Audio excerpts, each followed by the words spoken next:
60 minutes after the hour, time for some quick headlines. Citigroup is suspending foreclosures through January 17th. Now, the bank says people should be spending time with their families and not worrying about losing their homes. That's nice. Citi has about 400,000 mortgages that are either near foreclosure or in foreclosure. The suspensions start tomorrow. And we start with the Fox News alert. Russia's foreign minister says it's unlikely there will be a new arms reduction treaty signed when President Obama and Russia's chief meet in Copenhagen, and that's Friday. Meanwhile, the president has signed off on a bill that allows passengers to carry guns. Well, you know, you cannot allow people to carry guns on Amtrak, but I don't want to get into the details of it because you have an important segment. You got to be in a locked box. Yeah. Right. All right, thanks, Brian. President Obama's plan to send Gitmo detainees to Thompson, Illinois, has some residents up in arms over the potential threat that they see. Well, now one military mom is leading the charge against the transfer, saying it's a slap in the face to the troops who are trying to keep our nation safe. Beverly Pearlson is the founder of Band of Mothers, and she joins us right now from Chicago. Good morning to you, Beverly. Good morning. Thank you for having me. I know your son has served in Iraq and over there, and so you're very interested in what goes on. Tell me about this rally that you're proposing and why you're proposing it. Well, there's a General Assembly hearing next Tuesday, December 22nd. And, you know, it's actually mandated by the Facility Closure Act. And what they will accomplish in that meeting is they will debate the pros and cons of selling the prison to the federal government. Right.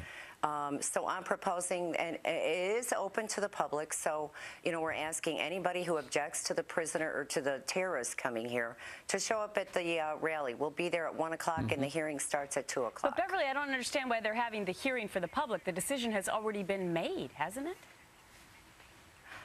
You know, that was such a shock to all of us Tuesday morning when I woke up and saw what had gone on. You know, this is a hearing. It's supposed to take place, and as far what I've been told is that the decision isn't made, and this isn't a done deal.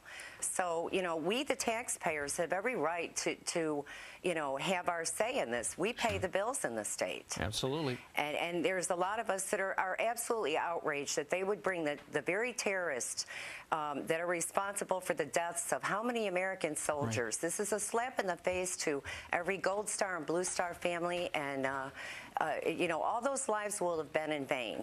Sure, I understand how you feel, but on the other side, critics of what you say, Beverly, say, look, unemployment's over 11% here. It's going to provide 3,000 jobs. You know what, Steve?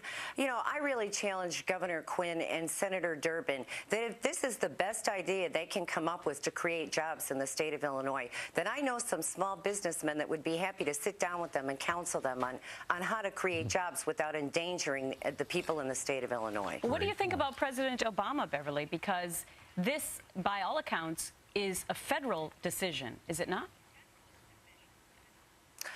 According to the General Assembly, you know, they have to vote, or they have to at least have hearings to decide whether the state will sell the facility to the feds. So, you know, I think that we should hold President Obama's feet to the fire. He campaigned that this would be the most transparent presidency. And, you know, when I woke up Tuesday morning and people were calling me saying, is this a done deal? Why are we all going out to Sterling next Tuesday? And when I called, I spoke with Donna Belknap with the this office that's holding the hearing, and she said it's not a done deal. Well, there you go, and that's why you're going to have the big rally on the 22nd. Beverly Pearlson, we thank you very much for joining us live today from Chicago. Thank you.